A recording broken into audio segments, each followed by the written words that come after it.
لبيك اللهم لبيك لبيك لا شريك لك لبيك إن الحمد والنعمة لك والملك لا شريك لك لبيك. عرفات جس کا مطلب آج کل ہر ایک کو معلوم، لیکن میرے اعتبار سے نامکمل معلوم. عرفات تعارف، پہچان. جو عام اس کا عرفات کا مطلب بتایا جاتا کہ عرفات چونکہ اس میں ساری دنیا کے مسلمان ایک دوسرے سے ملتے ہیں اور تعارف حاصل کرتے ہیں، اس لیے یہ عرفات. لیکن جیسا کہ میں چند حدیثوں کی روشنی میں جس کے دہرانے کا وقت نہیں، میدان عرفات 9 ذی الحجہ کی مجلس میں عرض کیا کہ عرفات باقی لوگوں کو پہچاننے کے لیے ہے کہ نہیں. عرفات کا اہم ترین مقصد ہے اپنے آپ کو پہچاننا. اسی لیے اعمال عرفات کے جز کسی اور کو دیکھو ہی نہیں، صرف اپنے نفس میں غور کرتے رہو. بالغ ہونے سے لے کے عرفات میں آنے تک اپنی سیاہ کاریاں، اپنی بدکرداریاں، اپنے برے اعمال، کہاں کہاں شیطان نے تمہیں دھوکہ دیا، کہاں کہاں سیدھے راستے سے ہٹایا. عرفات اپنی پہچان کا نام ہے کہ آج تک جو تم نے زندگی گزاری خدا کی اطاعت کرتے ہوئے گزاری ہے، شکر کے سجدے انجام دو. اس کی فرما برداری کرتے ہوئے گزاری ہے، اس نعمت پر اس کا احسان مانو. لیکن اگر آج تک کی زندگی میں تم راہ خدا سے ہٹ کے، صراط مستقیم سے ہٹ کے، پروردگار کی مرضی سے ہٹ کے زندگی گزارتے رہے تو پہچانو آج اپنے آپ کو، اور جو غلطی کی ہے عرفات کے میدان میں اسے معاف کراؤ اور پھر آگے بڑھو. اور جب آگے بڑھو تو عرفات سے ملا ہوا میدان مزدلفہ، جس کا قرآن کریم میں جو نام ہے مزدلفہ نہیں، فاذکروا اللہ عند المشعر الحرام. قرآن کریم اس میدان کو مزدلفہ کہا گیا، اور یہ کہا گیا کہ ذکر خدا مزدلفہ میں کرو. گرچہ پوری حدیث پڑھتا تو زیادہ مزہ آتا، لیکن مختصر جملہ یہی کہ امام نے فرمایا کہ ذکر خدا اس کا نام نہیں ہے کہ تم نے اللہ اکبر کہہ دیا، سبحان اللہ کہہ دیا. ذکر خدا کا مطلب ہے اللہ کو یاد کرنا. اللہ کی یاد زبان سے نہیں، دل کے ساتھ. اللہ کی یاد ذہن کے ساتھ. اب قرآن کی آیت اگر کہ اس کا ایک سیاق و سباق پر اس کی ایک شان نزول، لیکن اس کا پیغام کہ مزدلفہ پہنچو، وہاں پہ اللہ کو یاد کرو. عرفات میں کیوں یاد نہ کرو؟ مزدلفہ میں کیوں کہا جا رہا؟ تفصیل دہرانے کا وقت نہیں. عرفات میں اپنے گناہوں کو یاد کرنا، اپنے آپ کو معاف کرانا. اور جب تم اپنے آپ کو عرفات میں پہچان لو گے، جیسے ہی پہچانو گے، من عرف نفسہ فقد عرف ربہ. پہلے اپنے آپ کو پہچاننا. جس نے اپنے نفس کو پہچانا اس نے اپنے رب کو پہچانا. عرفات میں تم نے اپنے آپ کو پہچانا، اور جیسے ہی عرفات سے مشعر الحرام پہنچے. مشعر کا لفظ شعور، اردو میں ایک لفظ استعمال ہوتا ہے شعور. شعور حاصل کرنے کی جگہ، پروردگار کی معرفت حاصل کرنے کی جگہ مزدلفہ میں جا کے اللہ کو یاد کرو. یہاں پہ اللہ کو یاد کرنا، اور اب تمہارا حق بنتا ہے اللہ کو یاد کرنے کا، اس لیے کہ مزدلفہ میں تم معصوم بن کے آتے ہو. مزدلفہ میں تم سارے گناہوں سے پاک ہو کے آتے ہو. اگر عرفات تم نے صحیح گزاری، اس کا مطلب یہ ہے کہ مزدلفہ میں جب تم داخل ہو رہے تو پیغمبر کی وہ حدیث تمہارے لیے کہ جس نے صحیح طریقے سے حج کیا، صحیح طریقے سے حج کیا، پورا حج نہیں، یہ عرفات کے لیے صحیح طریقے سے حج کیا، وہ اتنا پاک ہو جاتا کہ یوم ولدت امہ، جتنا اس دن پاک تھا جس دن اس کی ماں نے اس کو جنا. اور یہ دن ہمارے لیے آتا ہے مزدلفہ. عرفات تو پاکیزگی کا عمل، عرفات تو اپنے آپ کو گناہوں سے پاک کرنے کا عمل. مجھے دوسری حدیث، صحیح حج کرنے والا ایسا صحیح حج اس طرح سے آدمی کے گناہوں کو دور کرتا جیسے صابن میل و کچیل کو دور کرتا. عرفات میں جتنی دیر آپ تھے گویا اپنے بدن پہ توبہ کا صابن لگا لگا کر اپنے زندگی بھر کے گناہ معاف کرا رہے تھے. اب آپ باہر نکلے. جب انسان حمام سے باہر آتا، جب انسان باتھ روم سے باہر آتا، کتنا اجلا اجلا اور صاف رکھتا. عرفات حمام کا نام، لیکن گناہوں کو دھونے والے حمام کا نام.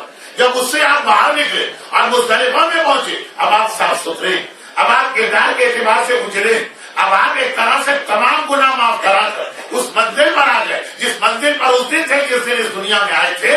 اور یہاں پہ ایک جملہ میں نے عرفات میں اور عرض کیا تھا، وہاں ایک خلاصہ تھا ان حاضرین کے ساتھ.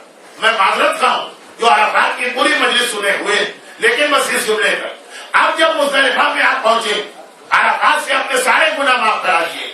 جب سارے گناہ آپ نے معاف کرا دیے، اب آپ آپ حق رکھتے ہیں. اب آپ حق رکھتے ہیں. کس بات کا حق رکھتے ہیں؟ دو چیزوں. نمبر 1، اب آپ حق رکھتے ہیں کہ اللہ سے کچھ مانگے. معصوم کی دعا جب قبول ہوتی، گناہگار کی دعا تو اللہم قلیل الذنوب التی تحبس الدعاء. گناہگار کے لیے تو مولا دعائے کمیل میں یاد دلا رہے، یا خدا میرے ان گناہوں کو معاف کر دے جو دعا روک لیتے. عرفات میں دعا مانگتے، اگر گناہ ہوتے رکاوٹ بنتے. مزدلفہ میں آپ کو حق، اس لیے مزدلفہ کی پہلی دعا یہی، اللہم ان هذه الجمعہ.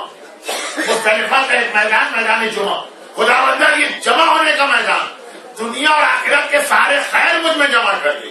یہ جملہ عرفات میں نہیں بتایا امام، یہ مزدلفہ یہاں تم حق رکھتے ہو، اس لیے کہ پاک اور پاکیزہ ہو، اس لیے کہ معصوم ہو، اس لیے کہ اپنے سارے گناہوں کو معاف کرا کے آئے. اور اب تم حق رکھتے ہو کہ یہاں سے کنکر اٹھاؤ اور مینا میں شیطان کو مارو. کیونکہ میں روایت نہیں پڑھ رہا، حضرت عیسیٰ کا مشہور فرمان ہے کہ کنکر وہ مارے، پتھر وہ مارے گناہگار کو، پتھر وہ مارے جو خود بے گناہ ہو، جو خود معصوم ہو، جس نے خود کبھی گناہ نہ کیا ہو. مزدلفہ میں تم اسی حالت میں پہنچے ہو. اب تمہارا کوئی گناہ باقی نہیں ہے. اب تم کردار کے اعتبار سے جتنا ایک عام آدمی معصوم بن سکتا ہے اتنے معصوم ہو چکے ہو. اب تمہیں حق ہے شیطان کو کنکر مارنے کا، اس سے پہلے تمہیں حق نہ تھا. اس لیے کہ اس سے پہلے تم شیطان کو کنکر مارتے تو شیطان کہتا آدمی تو تم ہمارے ہی ہو، تمہیں ہوا کیا ہے. اس سے پہلے تم اس قابل نہ تھے کہ شیطان کو کنکر مارتے. وہ گناہ کراتا ہے، تم گناہ کر رہے ہو. مزدلفہ میں تم پاک اور پاکیزہ ہو کے آئے ہو، اور جب تم مزدلفہ میں پاک اور پاکیزہ ہو کے پہنچے ہو، اب مینا میں تم آئے، مینا میں آئے. مزدلفہ کا ایک پیغام بچا جا رہا. جب تم معصوم ہو گئے اور تم نے شیطان کو اٹھانے کے لیے پتھر بھی اپنے ہاتھ میں لے لیا، اب تمہارے دل میں صحیح معرفت پروردگار آنی چاہیے. اب یاد کرو خدا کیا ہے اور تم سے کیا چاہتا ہو، اور پھر تم مینا میں پہنچے. مینا کو مینا کیوں کہا جاتا؟ مینا کے کئی معنی روایتوں میں حج کے حوالے سے مینا کے دو معنی بتائے گئے. نمبر 1، مینا جو اردو میں ایک لفظ استعمال ہوتا ہے تمنا، وہ اسی مینا سے بنا ہے. ہر پہ اصلی یہی ہے، مینا تمنائیں پوری ہونے کی جگہ، یہاں سے اپنی ساری دعائیں پوری کروا کے جانا. اور اس لیے مینا تمنا پوری ہونے کی جگہ. عرفات میں تم نے اپنے آپ کو پاک کر دیا، مزدلفہ میں تم نے 2 عہد کر دیے. پہلا یہ کہ خدا کی معرفت حاصل کی ہے، دوسرا یہ کہ شیطان کے خلاف اعلان جنگ کر دیا. ہتھیار اٹھانا شیطان کے خلاف اعلان جنگ ہے. جنگ چاہے ہو کہ نہ ہو، ہتھیار اٹھا لینا ہی اس بات کی دلیل ہے کہ تم نے اپنی ذمہ داری پہچانی ہے. جو خدا کی معرفت حاصل کرے اور شیطان کی بھی معرفت حاصل کرے. شیطان کے خلاف اعلان جنگ خود اس بات کی دلیل ہے کہ تم نے آج پہچان لیا کہ زندگی بھر جو میں نے داڑھی مونڈی تو آخر کس کے کہنے پہ مونڈی؟ آپ کہیں گے بیوی کے کہنے پر، وہ بھی ایک شیطان. اگر زندگی بھر تم نے بے حجاب گھر سے باہر نکلی تو کس کے کہنے پہ نکلی؟ دیکھیے خالی اللہ کی معرفت سے کام نہیں چلتا. مزدلفہ میں پہنچے، پتھر اٹھانا دلیل اس بات کی ہے کہ تم نے شیطان کی بھی معرفت حاصل کر لی. تم نے پہچان لیا کہ آج تک تمہارے گناہوں کے پیچھے کون تھا. تم نے پہچان لیا ہے. جیسے طبیب کتنا خوش ہوتا جب آپ کی بیماری کی وہ اصل پہچانے، ڈائگنوز کر رہے کہ آخر اس کا کاز کیا ہے، آخر یہ بیماری شروع کہاں سے ہوئی. تو 2 چیزیں، یہی 2 چیزیں ہمارے دین کے 2 عقیدے بنتے ہیں. ایک تولا ہوتا ہے جن کو پہچاننا ان کو پہچانو، ایک تبرہ ہوتا ہے کہ جن سے بیزاری اختیار کرنا انہیں بھی پہچانو. وہ بھی گول گول بات نہیں چلے گی، انہیں بھی پہچانو، انہیں بھی پہچانو، ان سے دوری اختیار کرو، ان سے قربت اختیار کرو. مزدلفہ کا میدان تولا اور تبرہ کے اجتماع کا نام ہے. ایک طرف یہاں پہ اللہ کی معرفت ہو رہی ہے، دوسری جانب یہاں پہ شیطان کی معرفت ہو رہی ہے. جب تک کہ معرفت نہ ہو اس وقت تک انسان اس کے خلاف پتھر نہیں اٹھا سکتا. تو جو عرفات میں تو پاک و پاکیزہ ہو کے آ گئے. اب مزدلفہ غور و فکر کا میدان. ایک جملہ میں اور بھی عرفات کی مجلس میں کہا کہ مزدلفہ دعا کے اعتبار سے اہم ترین تاریخ ہے، لیکن وہاں کی دعائیں کم بتائی گئی کیونکہ وہ غور و فکر کا مرحلہ. بھائی آپ بیمار، مثلا ایک آدمی بیمار، پہلے بیماری کا علاج کرو، پھر بیٹھ کے سوچنا یہ بیماری مجھے لگی کس سے اور کیسے لگی. عرفات وقت میں جلدی جلدی اپنے آپ کو صاف ستھرا کرنا. مزدلفہ جس کا نام مشعر الحرام، اس چیز کے غور کرنے کا نام ہے کہ آخر اب تک میں نے گناہ کیوں کیے کیا میں خدا کا انکار کر رہا ہوں؟ کیا میں اسلام کو نہیں مانتا تو سب کچھ پھر گناہ کیوں کیے؟ مشعر الحرام، شعور، سمجھ، معرفت، اس کا نام تھا وہ میدان. تو جب آپ نے غور کیا تو چیزیں سمجھ میں آ گئی. آج تک اللہ کی نافرمانی کی وہ سمجھ میں آ گیا. اس کے کہنے پہ آج تک میں نے گناہ کیے وہ سمجھ میں آ گیا. یہاں سے آپ مینا میں پہنچے. جب آپ کی سمجھ میں دونوں چیزیں آ گئی، جب آپ کی سمجھ میں دونوں چیزیں آ گئی تو آپ ان دونوں چیزوں کا آپ سے عہد کروایا گیا اور عہد کروا کے کہا کہ اب مانگو کیا مانگتے. جب آدمی کسی کا دل خوش کرتا ہے نا تو بادشاہ کہتا ہے مانگ کیا مانگتا ہے. جب آپ یہاں پہنچے مزدلفہ سے جو معرفت لے کر آئے، مینا میں آپ نے اس معرفت پہ عمل کیا. دیکھیں مینا میں پہلے آپ نے عمل کیا معرفت پر. کیا دو معرفت رہ کے شیطان کو پہچانا. تو مینا میں آپ نے پہلا عمل کیا کیا؟ اس شیطان کو آپ نے کنکر مارے. اچھا یہ بھی ایک بڑی عجیب بات. کبھی آپ شیطان کی لائف ہسٹری پڑھی، شیطان ہے کون، اور اس کے بعد سوچی کتنا بڑا ہے یہ، جس نے آدم کو بہکانے کی کوشش کی، جس نے انبیاء کے قریب جا کر انہیں راہ حق سے ہٹانے کی کوشش کی، جس نے اولیاء اور اوصیاء کے قریب جا کے ان کو بہکانا چاہا. کسی چھوٹی موٹی شخصیت کا نام نہیں ہے شیطان. جو انبیاء تک پہنچ جائے، جو اولیاء اور اوصیاء تک پہنچ جائے، کتنا بڑا ہے یہ شیطان. تو اب اس سے جنگ کرنے جانا، جتنا بڑا دشمن ہے اتنی بڑی تیاری کرنا پڑتی ہے. اب اتنا بڑا شیطان بھائی اگر اس نے آج تک ہمیں بہکایا تو پھر بھی سمجھ میں آتا ہے کہ بدی کا شوربہ. لیکن جو آدم کے پاس پہنچ گیا، جو ابراہیم خلیل خدا کے پاس پہنچ گیا، جو جناب نوح کے پاس پہنچ گیا، جو وہ تمام انبیاء کے پاس پہنچا جن سے ترک اولا ہوا ہے، یہ تو میں نے بڑی قابل احترام پہلے صاحب کے سامنے گنوائی. اس کے ساتھ ساتھ اور بھی دیکھتے چلیے. جناب حاجرہ کے پاس گیا، جناب حوا کے پاس آیا، ہمیں بہکایا تو کوئی تعجب کی بات نہیں ہے. ہماری حیثیت کیا وہاں تک پہنچا. اتنا بڑا، اتنا خطرناک. اس کو مارنے کے لیے تو کم سے کم کوئی میزائل ہونا چاہیے، ایٹم بم ہونا چاہیے، ہائیڈروجن بم ہونا چاہیے، تبھی مرے گا کھمبا. جو آدم سے لے کے آج تک اتنے بڑے بڑے بھائی انبیاء ائمہ، ان کی عصمت کتنی بلند ہے جو وہاں تک جا رہا. لیکن پتا کیا چلو کہا کہ بڑے چھوٹے چھوٹے کنکر لے کے جانا. کنکر بھی اگر اپنے سائز سے بڑھ کے پتھر میں شامل ہو گیا. پتھر مارنے کی اجازت نہیں ہے شیطان کو. رمیے جمرات پتھر سے نہیں ہوگی، اس سے بھی چھوٹا کنکر لے کے آؤ. پچھلے سال اور اس سے پچھلے سال اور اس سے پچھلے سال اس مقام پر میں نے جملہ عرض کیا. کل کے 3 سال سے عرض کر رہا ہوں، مگر جملہ ایسا ہے کہ یہاں پہ زبان رکی نہیں رہی ہے میری. اور وہ یہ ہے کہ پتھر سے نہیں مار سکتے ہو، اس سے بھی چھوٹا کنکر لو، تاکہ تمہیں پتا چلے کہ شیطان خالی دیکھنے میں بڑا ہے.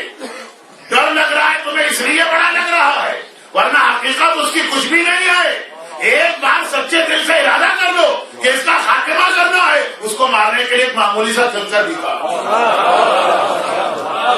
یہ جو تم ڈرتے ہو نا کہ شیطان نے بہکا دیا. مولانا یہ 2006 ہے، انسان کے ریت پر پہنچ رہا ہے، اور آپ لوگ کنویں کے مینڈک بن کے ابھی بھی کہہ رہے ہیں داڑھی رکھو، عورت سے کہہ رہے ہیں حجاب کرو، ہم سے کہہ رہے ہیں گھر سے گانا بجانا نکالو. آپ کو معلوم ہے دنیا کہاں سے کہاں پہنچ گئی. بہت طاقتور ہو گیا ہے شیطان. اور پھر ڈش اینٹینا، اور پھر کیبل ٹیلی ویژن، اور پھر یہ انڈیا اور پاکستان کے مختلف قسم کے بےہودہ چینل جو زی ٹی وی سے شروع ہوئے اور مرو ٹی وی پہ جا کے ختم ہوئے. میں جیو ٹی وی کو کبھی جیو نہیں کہتا ہوں، مرو ٹی وی. اب یہ جو ہے دنیا کہاں سے کہاں پہنچ گئی. دنیا کہاں سے کہاں پہنچ گئی ہے. کتنا مشکل ہے مقابلہ کرنا. یہی تو ڈر ہے کہ شیطان نے بٹھا دیا، ورنہ کوئی اس کی حیثیت نہیں ہے. اب اس وقت میرے سامنے کچھ ایسے لوگ بیٹھے کہ میں مثال دے نہیں پا رہا ہوں. یعنی ینگسٹر ہوتے تو میں مثال دے. ٹیلی ویژن پہ امریکن ریسلنگ دکھائی جاتی ہے. اس کے اندر کیا ہوتا ہے، جو پہلوان میدان میں اترتا طاقت کچھ نہیں ہوتی ہے، لیکن ایسا وہ دہشت پھیلاتا ہوا آتا ہے، ایسا شور مچاتا ہوا آتا ہے کہ سامنے والا اس کو دیکھ کے ڈر جائے. یہی ڈر پیدا کرنا شیطان نے ایسی دہشت پھیلائی ہوئی ہے کہ زی ٹی وی میرے پاس ہے، جیو ٹی وی میرے پاس ہے، سارا ڈش اینٹینا میں چلا رہا ہوں، پورے ماحول کو میں نے خراب کیا ہے، انسان کو میری تک میں لے کے گیا ہوں، تم کیا میرا مقابلہ کرو گے. اور اسلام نے آج بھی یہ کہا، اگر کہ آج سن 2006 کی آخری رات ہے، آخری بات ہے نا، کل سے 2007 شروع ہو رہا، لیکن آج بھی اسلام نے کہا شیطان سے ڈرنا نہیں، وہ ایک چھوٹے سے کنکر سے مر سکتا ہے، بلکہ شاید اس سے بھی چھوٹے کنکر سے بھی چھوٹی چیز سے مر جاتا، لیکن اگر کنکر سے چھوٹی چیز سے شیطان کو ہمارے ہاتھوں موت کے گھاٹ اتروایا جاتا تو پیغام ہم کو نہ ملتا، وہ بھی پیغام دینا بہت ضروری تھا۔ یہ جملہ جو میں 3 سال سے کہہ رہا ہوں، کنکر سے چھوٹا کیا ہے؟ ذرہ، ریت اڑائیے، مٹی اڑائیے، جو ذرات ہے نا، شیطان اس سے بھی مر جاتا۔ یہ ہم ہیں نادان و نہ سمجھ، نہیں جملہ کہے، ماننے والے علی کے ہیں، چلتے ان کے طریقے پہ ہیں، جو سامنے والے دشمن کو دیکھ کر خود بھی نہیں ڈرتے اور دوسروں کو بھی حوصلہ پست کرنے لگتے ہیں۔ پر اس کے سامنے نہ جانا، یہ ہمارے ابن ابو عبدو بہت بہادر ہے۔ ایک بار ہم اس کے ساتھ گئے تھے تو اکیلے ڈاکوؤں کا سارا قبیلہ بھگا دیا، اس کے پاس ڈھال بھی نہ تھی، اونٹ کے بچے کو اٹھا کے ڈھال بنا دیا۔ پہلے تو کوئی ان سے پوچھا آپ کو ضرورت کیا پڑی تھی عمر ابن عبداللہ کے ساتھ جانے کی، لیکن خیر نہ خود جائیں گے اس کا مقابلہ کرنے، نہ دوسروں کو جانے دیں گے، خود بھی ڈر رہے ہیں، دوسروں کو بھی ڈرا رہے ہیں۔ ہم تو نہیں مانتے ایسے لوگوں، ہم تو اس کو ماننے والے ہیں کہ جب وہ کھڑا ہوا اپنی جگہ سے، جو پیغمبر نے کہا علی پتہ بھی ہے کس کے مقابلے میں جا رہے ہو، یہ ہمارے ابن عبداللہ ہے، تو کہا کیا ہوا؟ میں بھی تو انا علی ابن ابی طالب ہوں۔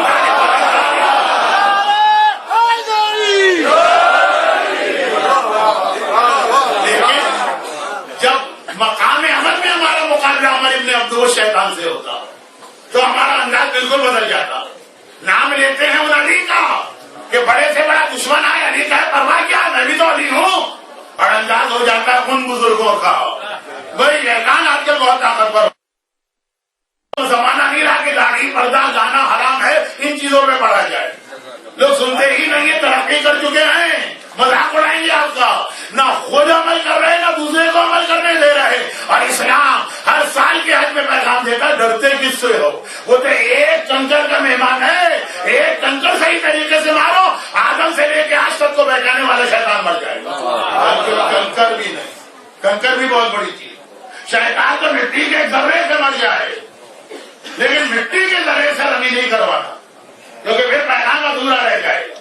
یعنی جو اسلام پیغام دے رہا اس کے اعتبار سے تو پھر مسئلہ سن لیجیے، اگر آپ نے اتنے بڑے بڑے پتھر اٹھا لیے کہ جو کنکر نہیں کہلائیں گے، رمی غلط ہے، بالکل چھوٹا کنکر، لیکن اس سے چھوٹا بھی کافی تھا، لیکن اس سے چھوٹا ہوتا تو ایک مسئلہ ہو جاتا۔ وہ کیا ہوتا؟ کیونکہ ہر سال پڑھتا رہتا ہوں، اس لیے پڑھنے میں جس وقت مزہ بھی نہیں آ رہا، پھر بھی پڑھ رہا ہوں کہ پیغام تو پہنچ جائے۔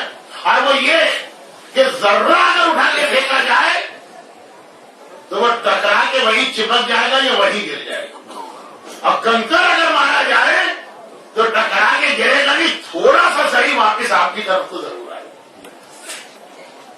پر دیکھیے دونوں، ذرہ اگر پھینکا جاتا ٹکراتا ہے، چپک جاتا ہے، گر جاتا۔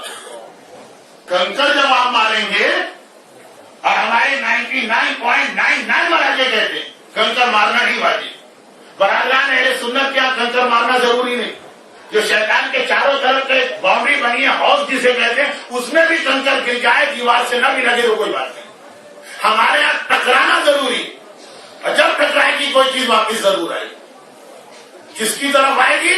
جس نے اس کو پھینکا۔ اشارہ مل رہا ہے کہ وہ تو علی شیطان جو آدم سے لے کے آج تک کے لیے سمبل بنایا، اسے تو مارنا ہے، لیکن ابھی ایک شیطان اور بھی بچا ہوا، وہ اشارہ کیا جا رہا، اور وہ شیطان اشارہ کس کی طرف ہو رہا ہے؟ کنکر کس کی طرف آ رہا؟ وہ ہماری ہی طرف آ رہا۔ ایک شیطان تمہارے اندر بھی چھپا ہوا، ایسا نہ ہو کہ لیکن حج کے خاطر سب سے بڑا ٹینشن یہ ہوتا ہے کہ بسوں میں لوگ بھر کے جا رہے ہیں، کئی جگہ پہ اٹھنا ہے، چڑھنا ہے بس میں، ایسا نہ کوئی رہ جائے۔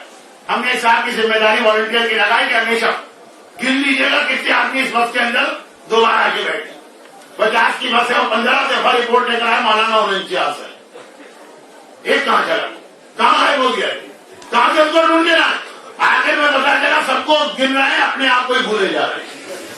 اب آپ نے اس شیطان کو کنکر مارا جو آپ کے سامنے دیوار کی شکل میں، تو مطلب کیا ہے کہ سارے شیطانوں کو آپ ختم کر رہے ہیں، اشارہ ملا، مگر ایک کو نہ بھولیے گا، جو خود آپ کے اندر ابھی چھپا بیٹھا ہوا ہے وہ سارے بھی اگر ختم ہو گئے اور اندر چھپا ہوا شیطان رہ گیا وہی کافی ہے. تو امام سے کسی نے کہا مولا ہر ایک کو شیطان بہکاتا، شیطان کو کس نے بہکایا؟ کہا شیطان کو شیطان کے اندر چھپے ہوئے شیطان نے بہکایا. تو مینا کے میدان میں خالی دیوار کو کنکر مار کر جو مزدلفہ سے آپ شعور لے کر آئے تھے کہ شیطان کے خلاف اعلان جہاد کرنا ہے، وہ کھلے شیطان کے خلاف نہ رہے، وہ چھپے شیطان کے بارے میں بھی ہو جائے. اور اسی لیے قربانی آ گئی. قربانی اس پیغام کو اور واضح کر رہی اور قربانی مزدلفہ کے دوسرے اور اہم ترین پیغام کو بتا رہی. مزدلفہ کیا تھا دوسرا پیغام؟ اللہ کو پہچان، اللہ کی صحیح معرفت کر. ارے ہم تو جب سے ہوش سنبھالا ہے اللہ ہی کا نام لے رہے ہیں. اگر اللہ کا نام لے رہے ہوتے اور یہ اللہ کی معرفت مان لی جاتی تو کبھی گناہ نہ کرتے. جب زلیخا نے یوسف کو دعوت گناہ دی تو ایک مرتبہ پہلے سامنے ایک شیلف تھا اس کے گھر میں، اس پہ جا کے پردہ ڈالا اور پھر اس طرف آئی. حضرت یوسف نے حیران ہو کے دریافت کیا کہ پردہ کیوں ڈالا گیا؟ کوئی کھلا دروازہ ہوتا بند کیا جاتا سمجھ میں آ رہا، کھڑکی میں پردہ ڈالا جاتا سمجھ میں آ رہا. سامنے خالی ایک ریک ہے، ایک شیلف ہے. کہا کہ اس میں میرا پروردگار بیٹھا ہوا، کوئی ہاتھوں کو بنا ہوا خود. مجھے شرم آئی کہ میں اس کے سامنے کیسے گناہ کروں. تو اگر کہ حضرت یوسف کا جملہ ان کے لیے تو نہیں تھا. کہا لیکن تیرا خدا تو پردہ ڈالنے سے چھپ گیا اور وہ نہیں دیکھ پا رہا ہے. میرا پروردگار ایسا ہے کہ وہ ہر لمحے مجھے دیکھ رہا ہے، کسی بھی پردے سے میں اپنے آپ کو نہیں چھپا سکتا. تو اب مزدلفہ جانے سے جا کر اگر آپ نے کہا مولانا یہ ہمیں کیا خدا کی معرفت کروائی جا رہی ہے، ہم تو جانتے ہیں خدا کو، ہم تو مانتے ہیں خدا کو، روزانہ اللہ اکبر الحمدللہ سبحان اللہ کہتے ہیں. نہیں، تم اتنا بھی نہیں جانتے جتنا زلیخا اپنے اس جھوٹے خدا کو جانتی. اگر اتنا بھی خدا کو پہچانتے ہوتے تو کبھی اس کے سامنے اس کی بارگاہ میں جسارت کی گنجائش نہ ہوتی. جہاں تو مومن آج گناہ کرتا ہے اور سینہ ٹھوک کے گناہ کرتا ہے، اپنی غلطی پہ اصرار کرتا ہے، اس کا مطلب یہ تم نے اب تک خدا کو نہ پہچانا. اور جب مزدلفہ میں خدا کو پہچانا تو مینا کے میدان میں یہ پیغام مکمل کیا گیا. شیطان کو کنکر مارا، اس میں بھی ایک پیغام بچ گیا، اپنے اندر کے شیطان کو مارنا ہے. تو اب اس کے لیے قربانی اب قربانی حج کے واجبات میں جتنا ہے نا قربانی. اور یاد رکھیے حج کے جتنے واجبات ہیں کسی کے بارے میں قرآن نے وہ لفظ نہیں کہا جو قربانی کے لیے. شان نزول اپنی جگہ ہوگی لیکن آیہ قرآنی کا پیغام عام ہوتا کہیں نہیں کہا. نہ عرفات کے لیے کہا، نہ مزدلفہ کے لیے، نہ طواف کے لیے کہا، نہ صحیح کے لیے. کیا ہے جو آج میں نے تلاوت کی؟ لن ینال اللہ لحومھا ولا دماؤھا. بھائی یہ جو تم نے جانور ذبح کیا نہ اس کا گوشت اللہ کے پاس گیا، اس کا خون اللہ کے پاس گیا. ولکن ینالہ التقویٰ، اللہ کے پاس تمہارے دل کی پاکیزگی پہنچی، تقویٰ پہنچا، تمہارا خوف خدا پہنچا کہ کس نیت اور کس جذبے کے ساتھ اس کو ذبح کر رہے. عرفات کے لیے نہیں کہا، مزدلفہ کے لیے نہیں کہا، طواف کے لیے نہیں کہا، صحیح کے لیے نہیں کہا، خاص قربانی کے لیے کہا. کہ اللہ یہ دیکھ رہا ہے کہ جانور کے گلے پر چھری خالی یہ دیکھ کے پھیلی جا رہی ہے کہ ہم نے آج تو بہت تگڑا جانور لے لیا، یا جانور بہت کمزور ہو مگر دل میں خوف خدا ہو. اللہ کیا وہ جذبہ پہنچتا ہے جس سے جانور ذبح کر رہے ہو. اور وہ جذبہ کیا؟ وہ جذبہ دعائے قربانی میں. مگر اس سے پہلے کہ دعائے قربانی پڑھو وہ ایک جملہ جو اعلیٰ عرفات میں پڑھا تھا اسے مکمل کرو. عرفات میں آپ کو گناہ سے اتنا پاک کیا گیا کہ جتنا آپ اس دن پاک تھے جس دن پیدا ہوئے. ٹھیک ہے نا؟ اب یہ پیغام ہمارے ذہن میں بیٹھ جائے کہ تم مینا میں آئے تو اتنے پاک ہو کر آئے جیسا نیو بورن بیبی ہوتا. یہ پیغام بیٹھ جائے تو ہمیں اچھی طرح یاد دلایا گیا. جب تمہارے یہاں نیا بچہ کوئی پیدا ہوتا ہے تو کیا کرتے ہو؟ ایک تو عقیقہ کرتے ہو، جانور ذبح کرتے ہو، ایک اس کا سر مونڈتے ہو. یہی دو چیزیں جو ہیں جو نئے بچے کے دنیا میں آنے کی نشانیاں ہیں. پہلی تقریب ہوتی ہے وہ یہی ہوتی ہے کہ جانور الگ ذبح کیا، عقیقہ باہر الگ مونڈے گئے. مینا کے میدان میں تمہیں پیغام دیا گیا کہ عرفات سے پاک ہو کے آئے تھے، اب دیکھو اتنے پاک ہو جیسے نیا بچہ سر بھی مونڈا جائے گا، جانور بھی ذبح کرایا جائے گا.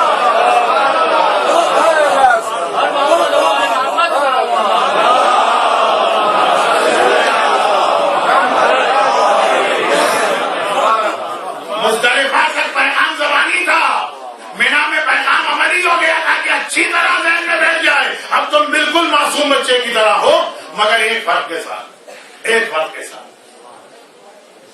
خطیب آل محمد، جن کے بارے میں کہا جاتا ہے اردو تاریخ میں آج تک ان سے بڑا خطیب پیدا نہ ہوا، شمس العلماء مولانا مرحوم صفت حسن صاحب علیہ اللہ مقام، ان کا جملہ تھا، جبکہ وہ عاشور کے حوالے سے تھا، مگر میں اس جملے کے بعد حج کا پیغام دے رہا ہوں۔ وہ اکثر جملہ پڑھا کرتے تھے عاشور کے مسائل کا آغاز کرنے سے پہلے کہ انسان وہی انسان ہوتا، لیکن حالات کے بدلنے سے کبھی اس کی خواہشات اور تمنائیں بدل جاتی ہیں۔ اگر کہ جس انسان کے لیے وہ یہ جملہ کہہ رہے ہیں وہ معصوم ہے، اور معصوم میں کوئی تبدیلی نہیں ہوتی، حالات میں تبدیلی ہوتی ہے۔ کہا ایک وہ یہی حسین، ایک بچپنا تھا تو ماں سے نئے لباس کو مانگ رہے ہیں، اور ایک بڑھاپا تھا تو مقتل میں جانے سے پہلے پرانا لباس مانگا تھا۔ وہ پرانا لباس جو مانگا تھا وہ تو پھر مسائل کا رخ ہوا نا، وہی انسان لباس مانگ رہا، بچپنے میں نیا لباس چاہیے اور بڑھاپے میں پرانا لباس چاہیے۔ اب ویسا ہی ہمارے لیے جملہ، جب ہمارا پہلا بچپنا تھا حقیقہ، تب جو ہم قربانی کر رہے تھے وہ ایک اور پیغام تھا، اور جب یہ بڑھاپے میں ہم دوبارہ پیدا ہوئے ہیں تو پیغام الٹا ہو گیا۔ میں نے یہ نہیں کہا کہ اور پیغام تھا، الٹا پیغام ہو گیا۔ وہاں نئے لباس سے پرانے لباس پہ آقا گئے، یہاں پہ آئیے۔ عقیقے کے وقت بھی جانور ذبح ہوتا، قربانی کے وقت بھی جانور ذبح ہوتا، اس کی بھی ایک دعا ہے، اس کی بھی ایک دعا ہے۔ عقیقے کی دعا کیا؟ بِاللَّحْمِ آدَمُ وَبِدَمِ آدَمُ، اے خدا یہ قربانی کا جانور دے رہا ہوں، اس کے گوشت کو لے کر میرے اس بچے کے گوشت کی حفاظت فرما، اس کے خون سے اس بچے کے خون کی سلامتی خرید رہا ہوں۔ دعائے عقیقہ کا خلاصہ، آج عقیقے کی محفل میں آپ نہیں بیٹھے ہیں، لیکن وہاں پہ جانور دے کر آپ اپنے بچے کی سلامتی خریدتے ہیں، عقیقہ کروا کے سلامتی خریدتے ہیں، اور مینا کے میدان میں قربانی دے کر آپ اپنی سلامتی واپس بیچتے ہیں اللہ کے ہاتھ میں۔ وہاں اس لیے جانور تھا کہ اس کے خون کے بدلے میرے بیٹے کا خون بچ جائے، اس کے گوشت کے بدلے میرے بیٹے کا گوشت بچ جائے۔ یہ دعائے عقیقہ کا ترجمہ پڑھ رہا، اور یہاں مینا میں آپ کہتے ہیں پروردگارہ بذالک امرت وانا من المسلمین، آج تو نے بکرے کے گلے پہ چھری رکھنے کا حکم دیا، آج میں اس کو مان رہا ہوں، کل اپنے گلے پہ چھری رکھنے کا حکم دے گا، میں اپنے گلے میں چھری پھیروں گا، کل جوان بیٹے کے گلے میں چھری رکھنے کا حکم دے گا، جوان بیٹے کے گلے میں چھری رکھوں گا۔ وہاں بیٹے کے بدلے میں عقیقے کا جانور دیا، یہاں جانور کے بدلے میں بیٹا کا قربان کرنے کی بات کی جا رہی ہے۔ وہاں پہ جان کی سلامتی خریدی جا رہی، تو جو جان عقیقے کے بدلے میں اللہ نے آپ کو سلامت دی ہے، مینا میں آپ نے اعلان کیا خدا بندہ جان دی بھی اسی کی تھی، تیری وجہ سے جان محفوظ ہے، آج سے یہ تیرے حوالے ہے، جس طرح سے چاہے میری جان لے لے۔ دعائے عقیقہ کا پہلا جملہ اِنَّ صَلَاتِي وَنُسُكِي وَمَحْيَايَ وَمَمَاتِي لِلَّهِ رَبِّ الْعَالَمِينَ بِذَلِكَ أُمِرْتُ وَأَنَا مِنَ الْمُسْلِمِينَ۔ اے خدا میری نماز، میرا حج، بلکہ میری ساری زندگی تیرے لیے ہے، میری موت بھی تیرے لیے ہے۔ آج اس کا حکم دیا، انا من المسلمین، میں تو حکم ماننے والوں میں سے ہوں، آج اس کا حکم دیا، اسے ذبح کر رہا ہوں، کل مجھے یا میری اولاد کے ذبح کا حکم دے گا، میں اس کے لیے تیار ہوں۔ تو عقیقے کا جانور الٹا پیغام دے رہا، قربانی مینا کی اس کے بالکل برعکس پیغام دے رہی، اے خدا ہر حکم ماننے کو تیار ہوں، لیکن بیٹے کے ذبح کا حکم مان لوں گا، اپنے آپ کو ذبح کرنے کا حکم مان لوں گا، گاڑی کا حکم نہیں مانوں گا، اس لیے کہ قرآن میں کہیں نظر نہیں آیا ہے۔ گھر کی بچیوں کے پردے کا حکم کبھی نہیں مانوں گا، اس لیے کہ زمانہ بہت آگے نکل گیا ہے۔ گانے بجانے سے بچانے کا حکم نہیں مانوں گا، مگر آل محمد کا حق اور خاص حق فاطمہ خمس یہ حکم نہیں مانوں گا۔ اے خدا میری نماز تیرے لیے ہے، میری عبادت تیرے لیے ہے، میری زندگی تیرے لیے ہے، میری موت تیرے لیے، لیکن میرا مال تیرے لیے نہیں ہے، مگر میری تفریحات تیرے لیے نہیں ہے، مگر میرے فیشن تیرے لیے نہیں ہے۔ زندگی لے لے تو فضول چیز ہے، فالتو چیز ہے، بیکار چیز ہے، لیکن گاڑی کی بات نہ کرنا، مگر حجاب کی بات نہ کرنا۔ کہاں گئی دعائے قربانی، کہاں گیا اس کا پیغام؟ شیطان کو کنکر مار کے آئے تو اشارہ ہوا کہ سارے شیطان مر گئے، تمہارے اندر چھپا ہوا شیطان باقی ہے۔ اور جب جانور کے گلے پہ چھری پھیری تو پیغام ہوا، جس طرح آج اس کے گلے پہ چھری پھیر رہے، پہلے تو اپنے اندر کے شیطان کو ذبح کرو اور پھر یہ اعلان کرو کہ میں نے اپنی ساری زندگی تیرے حوالے کر دی. اس وقت کہہ رہے تھے اے خدا میرے بیٹے کی زندگی بچا لے, اس کے بدلے میں بکرا تیرے حوالے کر رہا ہوں. مینا کے میدان میں کہ نہیں, یا مماتی للہ رب العالمین, آج میں ساری زندگی تجھے دے رہا ہوں. اے خدا آج کے بعد انا من المسلمین, میں مسلمان ہوں. وہ مسلمان نہیں جو نام کا ہے, وہ مسلمان جو عرفات کی مجلس کا موضوع تھا, کردار کا مسلمان, سارے تسلیم خم کرنے والا. آج کے بعد وطن واپس جا کر ہر عمل میں تیری اطاعت اور رضا کا خیال کروں گا, اور جب ہر شے قربان کر دی, ہر شے تو وہ باتیں تو چھوڑیے جو اسلام میں طے شدہ, وہ باتیں بھی جو آپ کی عقل قبول ہی نہیں کر رہی ہے. آپ کی سمجھ میں نہیں آ رہا ہے اس حکم کی وجہ کیا ہے. مینا کے میدان میں آپ کہہ کے گئے میں نے اپنی عقل بھی تیرے لیے قربان کر دی, جو حکم تو دے گا وہ مجھے ماننا ہے. مرحوم حجت الاسلام علامہ ذیشان حیدر جوادی صاحب ایک بات پھر یاد آ گئی, عرفات نے بھی یاد آئے تھے, ایک بات پھر یاد آ گئی, اور وہ اس کی ایک بہت ہی ہلکی پھلکی مثال دیتے ہیں. مجمع ذرا کچھ زیادہ ہی سنجیدہ ہو گیا, سنجیدہ سے زیادہ شاید رنجیدہ ہو گیا آج کے ٹاپک پر. ہلکی پھلکی مثال کہ مینا کی قربانی میں ہر چیز شامل ہے, اور وہ یہ جب ضرورت تھی تو چھین لی, اور جب ضرورت نہ رہی تو ہمیں واپس دے دی. ایک آدمی پیاس سے تڑپ رہا ہے, پانی اس کے بعد آپ پانی چھین کے لے, خوب پیٹ بھر کے وہ پانی پی چکا, پیٹ پھٹنے کے قریب آپ لے کے آئے لو پانی پی. چلا بہتر بات ہے نا, ویسی مثال تو نہیں ہے لیکن ملتی جلتی. جس وقت زندگی بھر جو آپ کپڑے پہنتے آئے, کوٹ پینٹ قمیص شلوار, عورتوں کے ڈریس تو خیر دنیا کا بڑے سے بڑا کمپیوٹر بھی نہیں گن سکتا ہے کہ کتنے قسم کے ڈریس عورتوں نے آج تک ایجاد کیے ہیں. یقین کے ساتھ کہہ رہا ہوں مینا کے میدان میں 2-4 نئے ڈیزائن ایجاد ہو چکے ہیں. دنیا بھر کے معرفت جو ہے نا عرفات اس کا نام, ایک دوسرے کے فیشن دیکھو, ایک دوسرے کے لباس دیکھو. عورتیں تو احرام ہماری طرح پہنتی بھی نہیں کہ اب کیا لباس دیں گے. واپس آئیے اصل چیز, مختلف لباس آپ پہنتے آئے ساری زندگی, اس میں تو آپ اپنے آپ کو دیکھتے آئے. احرام آپ نے پہلی بار پہنا, اس میں دل چاہ رہا ہے دیکھیں کیسے لگ رہے ہیں. فوٹوگرافر کے سامنے جیسے کو آئینہ دیکھنا حرام, جب دل چاہ رہا تھا ذرا دیکھے تو صحیح کیسے لگ رہے ہیں. نیا لباس پہنا زندگی میں, احرام میں آئینہ دیکھنا حرام. اور جس دن سر منڈوایا ہر ایک کے سامنے چھیپے شرمندہ گھوم رہے ہیں. بیوی تک پہچاننے سے انکار کر رہی ہے کون مردوا خیمے میں گزر جا رہا ہے. اس وقت اسلام نے آئینہ تھما دیا, آئینہ دیکھنا چاہے جب اپنے آپ کو دیکھ لو. خدا بندہ جب آئینے کی ضرورت تھی تب تو چھین لیا حرام. جب دل چاہتا ہے دنیا کے سارے آئینے توڑ دیں, جب تک کہ نئے بات نہ اٹھ جائے اس وقت آپ دیکھو آئینہ, شوق سے دیکھو اور مزے سے دیکھو. اگر یہ بہت ہلکی پھلکی مثال ہے لیکن پیغام یہ ہے جب تمہارا جو دل چاہ رہا تھا وہ کرنے دیا جائے, اور جو دل نہیں چاہ رہا اس سے تمہیں روک دیا جائے, تو یہ تو نہ اسلام ہے نہ حج ہے. اسلام اور حج اس کا نام ہے. جو اللہ جس وقت چاہتا ہے وہ کرو, جس وقت اللہ جو چیز نہیں چاہتا اس کو چھوڑو.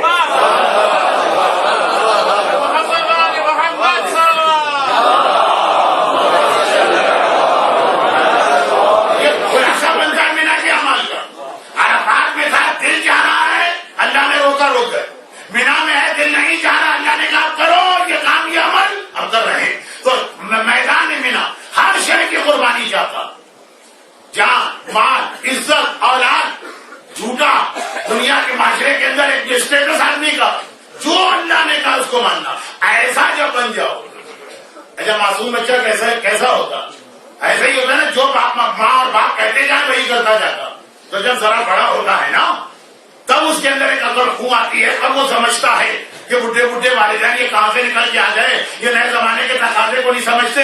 نیا بچہ کبھی ایسی بات نہیں کہتا, جو آپ کہیں گے وہ کرتا چلا جائے گا. مینا کے میدان میں آپ دوبارہ پیدا ہوئے, آپ کا منڈا ہوا سر اور آپ کی طرف سے ذبح شدہ جانور اس بات کی گواہی دے رہا دوبارہ پیدا ہوئے, اور دوبارہ پیدا ہونے کے بعد بچے کی طرح سے جو اللہ کہتا جا رہا ہے وہ آپ کو کرنا ہے. اور یاد رکھیے اسی لیے خدا نے مینا میں 2 عطیے ہم کو دیے ہیں, اور آج مینا کا پیغام 2 عطیے. مینا کے ایک معنی تمنا پوری ہوگی. کیوں پوری ہوگی؟ اس لیے کہ جب ہم ایسا بن چکے ہیں, گناہوں سے اپنے آپ کو عرفات میں دھو لیا,